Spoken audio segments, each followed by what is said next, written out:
മുട്ട ബജി ഉണ്ടാക്കണമെന്ന് മക്കൾ പറഞ്ഞപ്പോൾ ഞാൻ വിചാരിച്ച് വളരെ ഈസിയാണെന്നല്ലോ വെച്ച് മുട്ട ബജി ഉണ്ടാക്കാൻ നോക്കിയത്.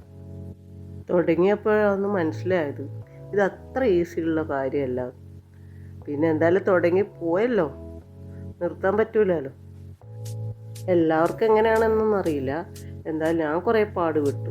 എന്തായാലും ഉണ്ടാക്കുന്നത് നമുക്ക് കാണാം. അതിനായി 5 മുട്ടയാണ് എടുത്തത്. ഒരു വലിയ ഉള്ളി പൊടിയായി അരിഞ്ഞതും 2 പച്ചമുളക് പൊടിയായി അരിഞ്ഞത്, കുറച്ച് കറിവേപ്പിലയും മാത്രം മതി. നമുക്കുണ്ടാക്കുന്നത് കാണാം.